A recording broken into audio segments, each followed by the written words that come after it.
నమస్కారం భక్తులారా, ఈ రోజు మనం కార్తీక మాసంలోని 4వ రోజు పుణ్యకథలోకి ప్రవేశిస్తున్నాం. ముందుగా మనమందరం కలిసి పవిత్రమైన శబ్దాన్ని పలుకుదాం. ఓం నమః శివాయ అని కామెంట్ బాక్స్ లో తప్పక టైప్ చేయండి. ఎందుకంటే ఆ ఒక్క మాటలోనే శివుని సమస్త తత్వం దాగి ఉంది. శివుని నామస్మరణతో మొదలయ్యే ప్రతి పని శుభ ఫలితాన్ని ఇస్తుంది. ఈ రోజు మనం వినబోయేది భూమిపై ప్రతి భక్తుని జీవితాన్నే మార్చిన ఒక పవిత్ర కథ. అది కార్తీక పురాణం. కార్తీక మాసం అంటే భగవంతుని కృప ప్రసాదం పొందే కాలం. ఈ మాసంలో చేసిన ఒక్క దీపదానం కూడా కోటి నందన ఫలితాలను ఇస్తుంది అని వేదాలు చెబుతున్నాయి. కార్తీక మాసం అంటే శివునికి అత్యంత ప్రీతికరమైన నెల. అందుకే ఈ నెలలో శివుడి కీర్తన వినడం, కథలు వినడం, దీపారాధన చేయడం మన పాపాలను నశింపజేస్తుంది. మన పూర్వీకులు ఎందుకు ఈ మాసాన్ని అత్యంత పవిత్రంగా భావించారో, ఎందుకు ఈ నెలలో ప్రతిరోజు దీపం వెలిగిస్తే శాశ్వత పుణ్యం వస్తుందో, ఎలా శివుడు భక్తుల పాపాలను క్షమించి వారిని మోక్షానికి నడిపించాడో అన్నీ మనం ఈ కార్తీక పురాణ కథలో విపులంగా తెలుసుకుందాం. కాబట్టి వీడియో చివరి వరకు తప్పక వినండి. మధ్యలో ఓం నమః శివాయ అని కామెంట్ చేయడం మర్చిపోవద్దు. ఎందుకంటే ఆ ఒక్క నామం మీ జీవితానికే కొత్త మార్గాన్ని చూపిస్తుంది. ఇప్పుడు మనం ఈ పవిత్రమైన కార్తీక పురాణం 4వ రోజు కథలోకి ప్రవేశిద్దాం. అత చతుర్థాధ్యాయ ప్రారంభ. జనకుడిట్లడిగెను, వశిష్ఠమునీంద్ర, నీవొక్క వాక్సుధారసమును పానము చేయుచున్న నాకు తృప్తి తీరలేదు. కాన తిరిగి కార్తీక వ్రత పుణ్యమును తెలుపుము. ఆ కార్తీకమందు ఏ దానమును చేయవలయునో, దేనిని గోరి వ్రతమునాచరించవలయునో చెప్పుము. వశిష్ఠుడు ఇట్లు పలికెను, పాపములను నశింపజేయునదియు పుణ్యమును వృద్ధి పొందించునదియు ఆయన కార్తీక మహాత్మ్యమును ఇంకా చెప్పెదను వినుము.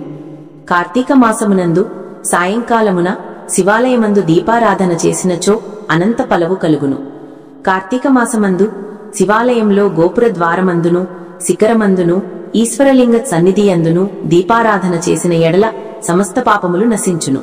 ఎవ్వడు కార్తీక మాసమునందు శివాలయంలో ఆవునేతితో గాని, నేతితో గాని, నువ్వు నూనెతో గాని, విప్ప నూనెతో గాని, నారింజ నూనెతో గాని భక్తితో దీపసమర్పణము చెయ్యునో వాడే ధన్యుడు. వాడు ధర్మాగ్నుడు, ధర్మాత్ముడును అగును. పూర్వోక్తమునైన నూనెలు సంభవించినచో ఆముదముతోనైనా దీపమును సమర్పించిన ఎడల పుణ్యవంతుడగును. కార్తీక మాసమందు శివాలయంలో మోహము చేతగాని, బడాయికి గాని, భక్తితో గాని దీపమిచ్చువాడు శివప్రియుడగును, సందేహము లేదు. పూర్వకాలమందు పాంచాల దేశమందు కుబేరునితో సమానమైన ఒక రాజుగలడు. సంతానము లేక గోదావరి తీరమందు తపస్సు చేసెను. గోదావరి స్నానార్థమై పైప్పలమమ్ముని అచ్చటికి వచ్చి చూచి, రాజా, ఎందుకు తపస్సు చేయుచున్నావని అడిగెను. ఆ మాట విని రాజు, మునీశ్వర, నాకు సంతానము లేదు గాన సంతానము కొరకు తపస్సు చేయుచున్నానని చెప్పెను. బ్రాహ్మణుడు రాజుతో ఇట్లు పలికెను, రాజా, భక్తితో బ్రాహ్మణులను శివుణ్ణి సంతోషపెట్టుము. అట్లైన ఎడల నీకు పుత్ర సంతానము కలుగును. ఇట్లు పైప్పలముని చెప్పగా ఆ రాజు విని ఆనంద సాగరమగ్నుడై నమస్కరించి ఇంటికి వెళ్లి స్నానము చేసి అలంకృతుడై శివప్రీతిగా దీపదానములను చేసెను. పిమ్మట ఆ పుణ్యము చేతనే రాజుభార్య గర్భవతి అయి 10వ మాసమున 2వ సూర్యుడు వలె ప్రకాశించడి ఒక పుత్రుని గనెను. ఆ రాజు విని అధికానందమును పొంది, కార్తీక మహాత్మ్యము సత్యమైనది. ఈ కార్తీక వ్రతము ధర్మార్థకామ మోక్షములనిచ్చును. సమస్త భూతములకు కార్తీక మాసము శుభప్రదము అని వచించెను. తర్వాత రాజు కుమారునకు శత్రుజిత్ అను నామకరణము చేసి బ్రాహ్మణులను గోభూదానాదులతో పూజించెను. తర్వాత బాలుడు క్రమముగా వృద్ధినంది యవనవంతుడై, సూరుడై, సుందరుడై, వేశ్యాసంగలోలుడై, అంతటి తృప్తిలేక పరిస్త్రీలయందు ఆసక్తి గలిగి ధనాధికమునిచ్చి వారిని లోబరుచుకుని సంభోగించెడివాడు. ఇది తగదని చెప్పిన గురువులను బ్రాహ్మణులను ధిక్కరించి జాతిని విడిచి జాతి సంకర కారకుడై దేవప్రతిమను నిందించుచు కఠినముగా మాట్లాడుచు నిరంతరము కత్తిని చేతధరించి అడ్డము వచ్చిన వారిని హింసించుచు అన్యాయ మార్గవర్తనుడై ఉండెను. ఇట్లుండగా ఆ గ్రామమందు ఒక బ్రాహ్మణోత్తముని భార్య బహు చక్కనిది. సింహము యొక్క నడుమ వంటి నడుమది, పెద్ద కన్నులు గలది, పెద్దవైన పిరుదులను కుచములను గలదియు, అరటి స్తంభముల వంటి తొడలు గలదియు, చిలుకకు వలె సుస్వరమైన వాక్కు గలదియు, మన్మథోద్రేకము గలదై ఉండెను. ఆ రాజకుమారుడు అట్టి విప్రభార్యను జూచి దాని సౌందర్యమునకు సంతోషించి దాని అంద ఆసక్తి కలవాడాయెను. బ్రాహ్మణుని భార్యయు రాజకుమారునందు ఆసక్తి గలదాయెను. తర్వాత ఆ బ్రాహ్మణుని భార్య అర్ధరాత్రమందు భర్తను విడిచి రాజకుమారుని యొద్దకు పోయి అతనితో రాత్రిశేషమంతయు సంభోగించి ఉదయానికి పూర్వమే తిరిగి ఇంటికి వచ్చెను. ఈ ప్రకారముగా అనేక దినములు జరిగినవి. ఆ సంగతి బ్రాహ్మణుడు తెలుసు. నిందితమైన నడతగల భార్యను, దానిని మరిగిన రాజకుమారును చంపుటకుగాను కత్తిని చేత ధరించి ఎప్పుడు చంపుటకు వీలు దొరుకునాయని కాలమును ప్రతీక్షించుచూ ఉండెను. ఇట్లు కొంతకాలము గడిచిన తరువాత యొకప్పుడు శివాలయన కార్తీక పౌర్ణిమ సోమవారము నాడు బ్రాహ్మణి కనచీర అంచును చింపి వత్తిని చేసెను. రాజకుమారుడు ఆముదము తెచ్చెను. ఆ వత్తితో చిన్నది దీపం వెలిగించి అరుగుమీద పెట్టెను. అచ్చటే వారిద్దరూ కామశాస్త్ర ప్రకారం సంభోగమును అత్యుత్సాహముతో చేసి సుఖించిరి. అంత బ్రాహ్మణుడు కత్తిని ధరించి వెళ్లి మారువేషముతో జీర్ణ శివాలయంలో దూరి తలుపులు గట్టిగా బిగించి కత్తితో ముందుగా రాజకుమారుని పొడిచి తర్వాత భార్యను నరికెను. అంతలో రాజకుమారుడు కొంచెం జ్ఞప్తి తెచ్చుకొని కత్తితో బ్రాహ్మణుని నరికెను. ఇట్లు పరస్పర వ్యాఘాతముల చేత ఆ జీర్ణ దేవాలయంలో ముగ్గురు మృతి నిందిరి. ఆ దినము కార్తీక పూర్ణిమ సోమవారము.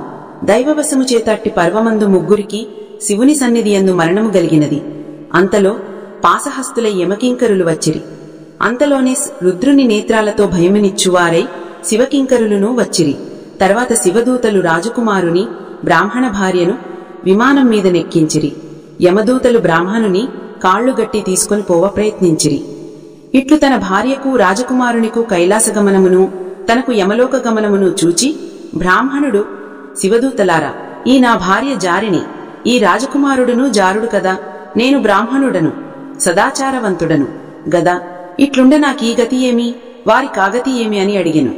శివదూతలిట్లనిరి, బ్రాహ్మణోత్తమ, నువ్వన్నమాట సత్యమే, కాని అందుక విశేషమున్నది చెప్పదము వినుము.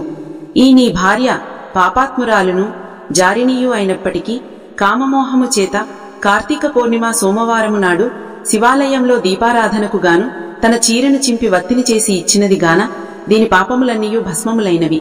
ఈ రాజకుమారుడును దీపార్థమై ఆముదమును తెచ్చి పాత్రలో ఉంచి ఇచ్చినందున క్షీణపాపుడాయెను.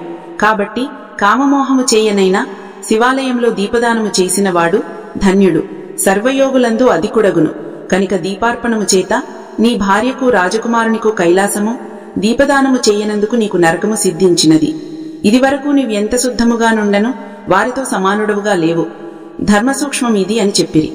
శివదూతలు ఈ ప్రకారముగా చెప్పిన మాటలను విని రాజకుమారుడు దయవాంతుడై, అయ్యో, ఈ బ్రాహ్మణ భార్యతో రమించి ఈ బ్రాహ్మణుని చేత శివాలయంలో హతుడనైన నావు కైలాసము, ఇతనికి నరకము గలుగుట చాలా దుఃఖకరముగా ఉన్నది. కాబట్టి నా దీపదాన పుణ్యమును కొంత ఈ బ్రాహ్మణునకు ఇచ్చదను. ఏకకాలమందు మృతి నొందిన మా ముగ్గురికి సమానగతియే ఉండవలను. ఇట్లని ఆలోచించి తన దీపదాన పుణ్యమును బ్రాహ్మణునకు కొంత ఇచ్చెను. ఆ పుణ్యము చేత బ్రాహ్మణుడు దివ్యమైన విమానమెక్కి కైలాసమునకు పోయెను. అజ్ఞానముతో చేయబడిన యొక్క దీపదానముచే ముగ్గురు కైలాసమునకు పోయిరి. కాబట్టి కార్తీక మాసమున ధర్మము చేయవలెను. అట్లు చెయ్యనివాడు రౌరవ నరకమును పొందును. కార్తీక మాసమునందు నిత్యము శివాలయంలో గాని విష్ణు ఆలయములో గాని దీపమాలను సమర్పించిన ఎడల దీపదాన పుణ్యముతో జ్ఞానమును పొంది తద్వారా పునరావృత్తి రహితమగు మోక్షమునొందును. సందేహము లేదు. కార్తీక మాసమునంద హరిసన్నిధిలో స్త్రీలు గాని పురుషులు గాని తమ శక్తి కొలది దీపార్పణము చేసిన ఎడల సర్వపాప నాశనము కలుగును. కాబట్టి నీవును శివాలయంలో కార్తీక మాసమున దీపములు పంక్తి సమర్పించుము. ఇది శ్రీ స్కాందపురాణే కార్తీక మహాత్మ్యే చతుర్థాధ్యాయ సమాప్తః.